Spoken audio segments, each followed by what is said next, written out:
Happy Friday. I'm posting this pre-recorded because I won't be doing the live today, unfortunately.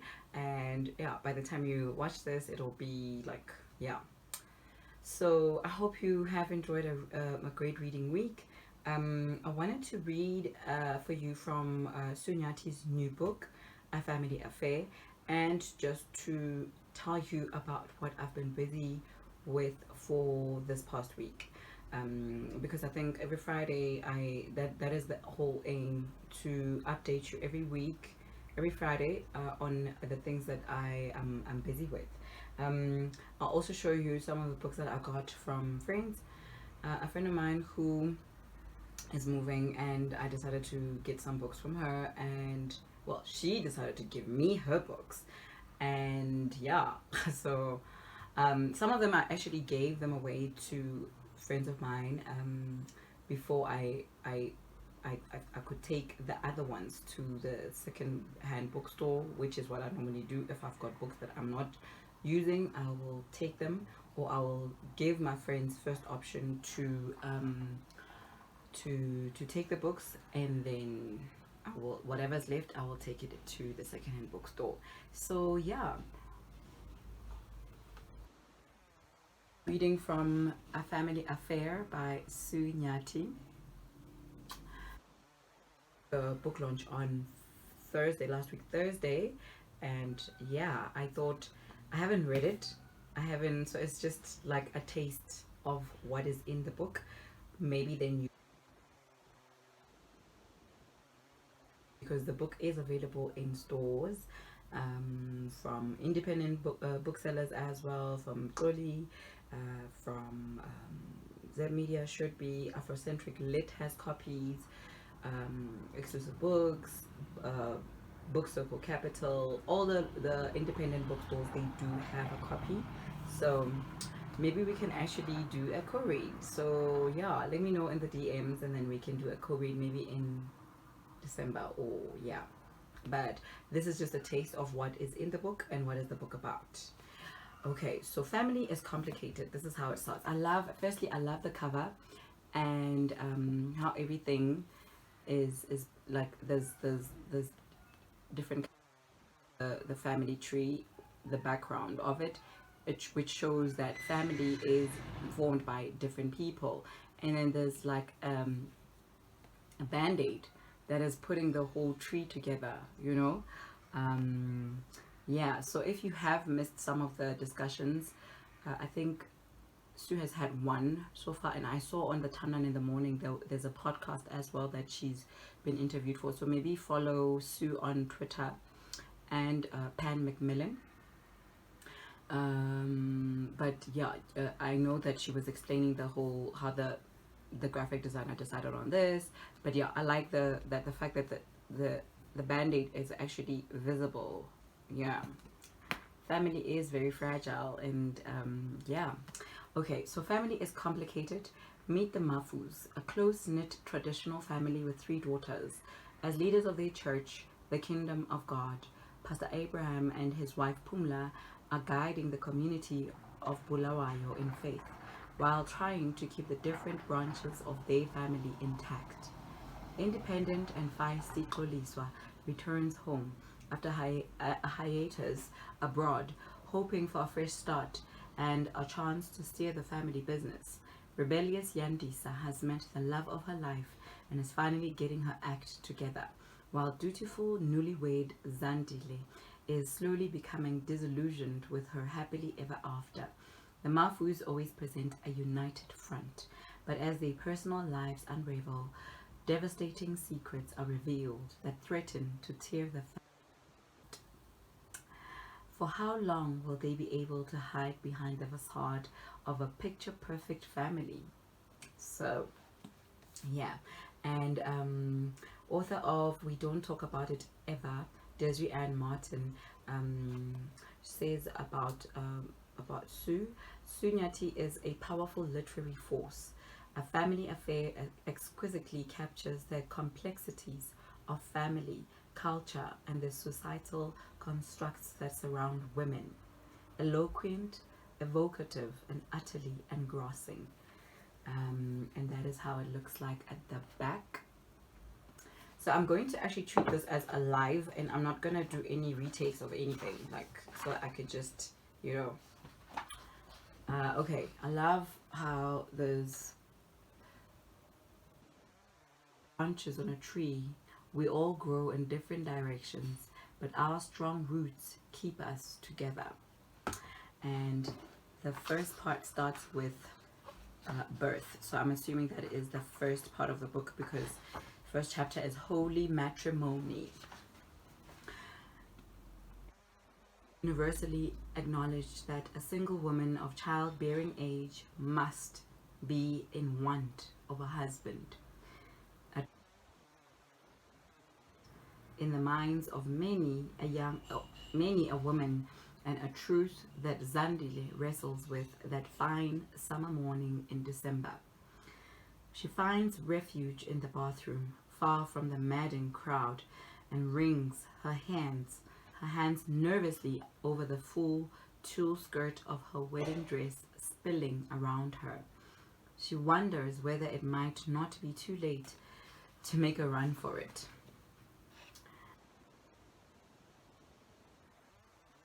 Carry on without the bride and groom.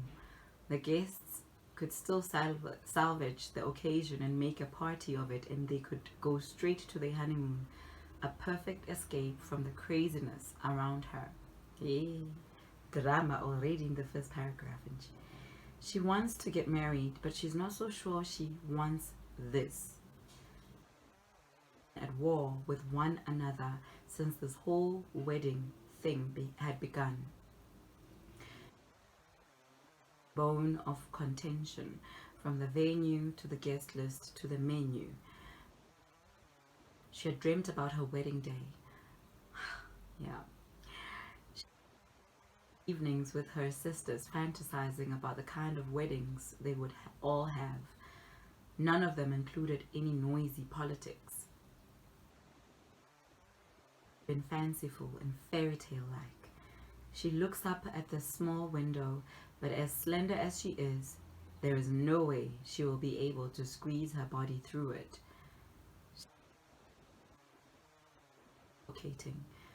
There is no tear off her dress and make a run for it. Not now, not at the final hour. A whole church awaits her arrival, and an even bigger reception with fancy place cards and printed napkins. Suddenly, there is a loud knock on the door, which snaps her out of her daze. Her mother's voice sounds through the door. Zandile, are you still in there? I'm coming, Mama. Zandile, everyone is waiting. She can sense the irritation in her mother's voice, and it fuels her anxiety. I'm coming, she says, more abruptly this time. Zandile flushes the toilet, trying to keep up the pretense of actually needing to go to the bathroom. She stands up, gathers her skirt and her wits too, and stares at herself in the mirror and smiles uneasily. You're going, assures herself.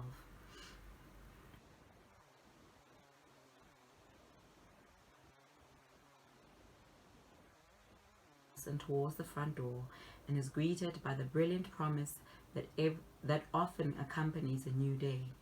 It isn't even midday, down with an intensity that typically. The rain is welcomed in the drought-stricken city of Bulawayo, but most agree it would be better if the heavens would hold back on their showery blessing today. Onto the patio, she's confronted by the jubilant singing and loud ululating of middle-aged matronly women. From the front doorstep of the Mafus household, down to the winding driveway where a cavalcade of cars waits expectantly. With elaborate Ndebele artwork line the path that she walks on. They are her grandmother's contribution to her special day. patience and love, her fingers wrinkled with age. Zandile's snow-white dress from getting soiled. Yandisa. Reason for them. That a bride's feet must never touch the ground, lest an enemy steals. Zandile looks like a princess in her Vera Wang wedding dress with its bodice accentuating her tiny waist. Hey, Miguel, what's my Vera Wang? Hi. The dress flares into a full skirt of lace, tulle, and organza. Those who are close enough to see marvel at the elaborate beadwork and motifs. The women whisper among themselves how much the dress must have cost, especially imported from New York. Oga, Vera Wang. Like every bride on her wedding day, Zandile looks exquisite. Her into a chignon, a pearl and diamond tiara resting on her head. Her flawless makeup expertly applied by a dedicated team at Clinique had been spared, and much time was expended. Effortlessly beautiful look, and the crowd steps forward and pulls Zandile's veil down, covering her fine features. And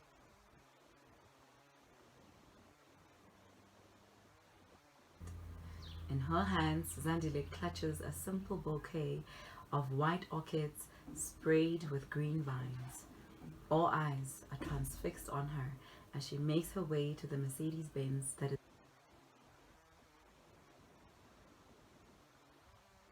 accompanies her, and the matronly women clap rhythmically, their buttocks bouncing in unison, swathes of material swirling around them. Whoa, zala umakoti! This line is repeated over and over again, their voices rising to a feverish crescendo. Weddings are celebrated as something of a spectacle and filled with much ceremony, and it is a day every woman is groomed for throughout her life. Primed, primped, and plucked for the day when she is ripe for matrimony. On this day, she will leave her father's home and unite with her husband in holy matrimony. They will start a family, and the process will repeat itself to the next.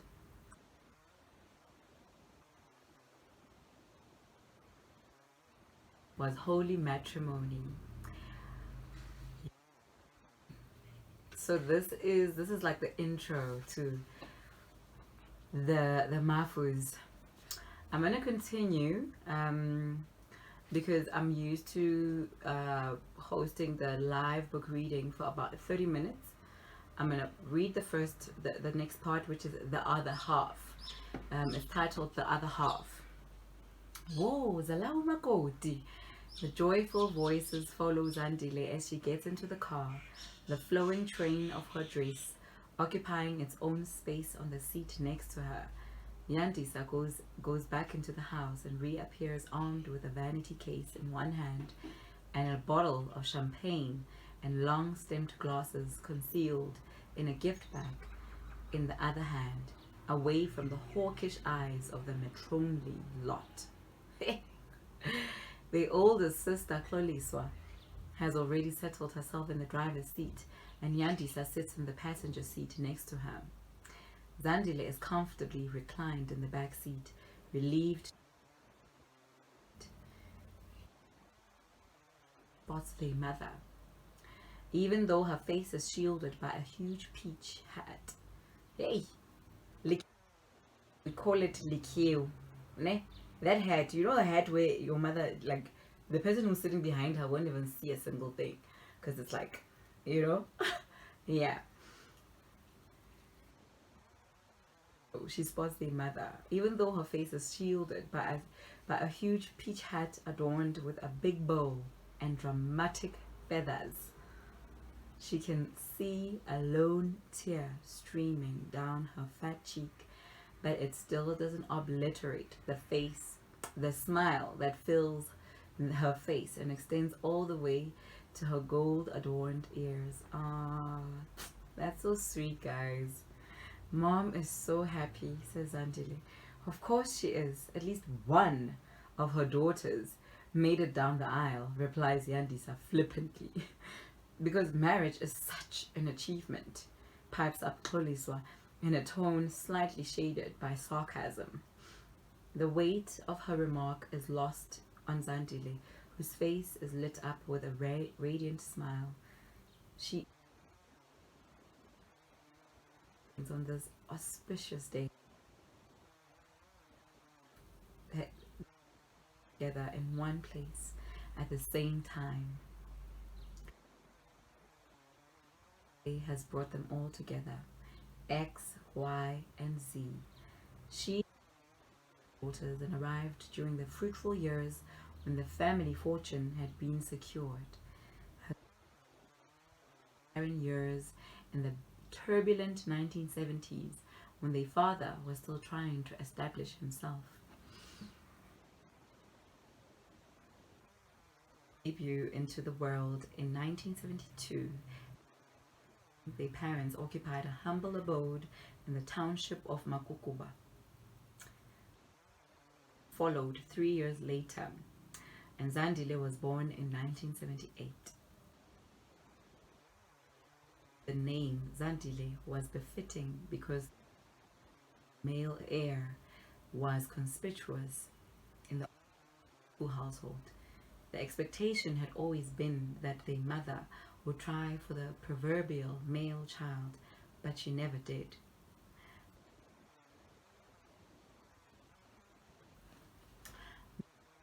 Name after Z in the alphabet. Oh, okay. How are you feeling? Asked Yandisa, taking her sister's hand. To be honest, I'm petrified, says Zandile. She laughs nervously and feels her gut coil and unwind in slow motion. I know that feeling. Since she woke up that morning, nervous and happy all at the same time. Yandisa responds by pouring her some champagne in one of the long-stemmed glasses she brought in the gift bag. Zandile accepts the drink and gulps it down greedily. I'll have one too, says Yandisa. You are on bridesmaid duty, scolds Xoliswa. No drinking on the job. Yandisa sticks out her tongue and reaches for a glass anyway. Behind her back, they call Xoliswa deputy mother because she's always trying to whip them into line with her remonstrations. To life, and the car lurches forward as they begin the journey to the church. Cathedral in the middle of town and not at their father's church. Zandile is pleased and loves the historical cathedral building with its high ceilings and stained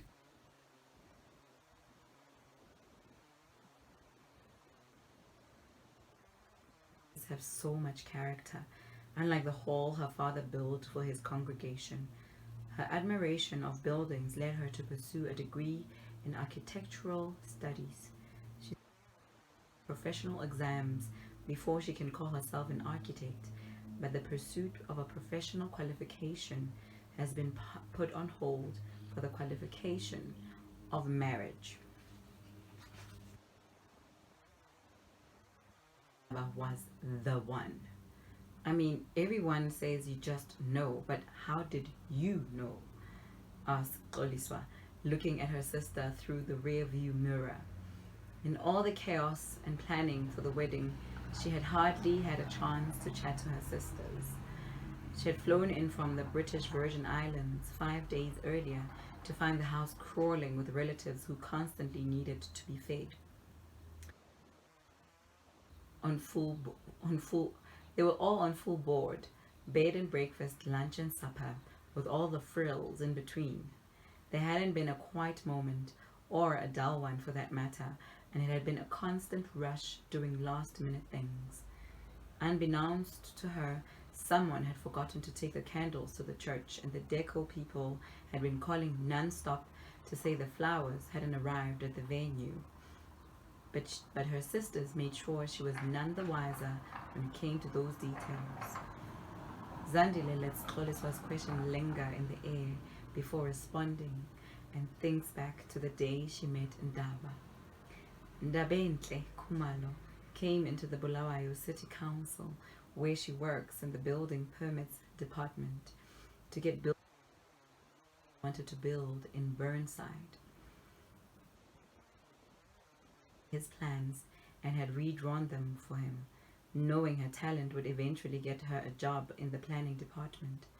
At 35, he was much older than her and had an air of sophistication about him, which she later learned was because he had lived overseas too when they started. Her mother had always been concerned that he had a wife. What has he been doing all these years? She would ask Zandile. Establishing himself, she would answer vaguely. Zandile is in complete awe of Ndaba, and her tummy still feels like it is doing flick-flacks when he looks at her. She feels a hotness spreading to her loins, and she blushes unabashedly. Her sisters don't believe her when she says they haven't done the deed yet, that theirs has been a whirlwind romance. They only dated for 6 months before he proposed to her on her 23rd birthday. Have been spent planning their wedding. It is the relationship has been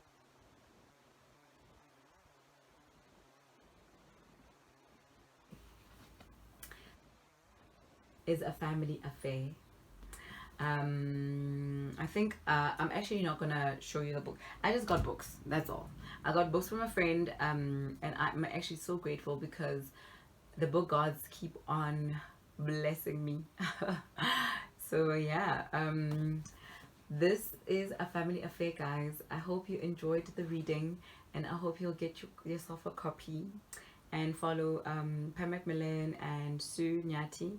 It's at Sue Nyathi on Instagram and Twitter, for more news on this brilliant book. I feel like it's gonna be a crazy ride. I like this. I love Sue's style of writing. I enjoyed The Gold Diggers, and I recently bought The Polygamist, which is her first book, and I'm looking forward to reading it as well later on in the year. I'm still reading. I'm actually doing quite something that I haven't done yet. I'm currently reading and listening to the same, like, one book, An American Marriage, and I feel that it's I'm through that I'm actually reading it much faster than I normally would have read a book.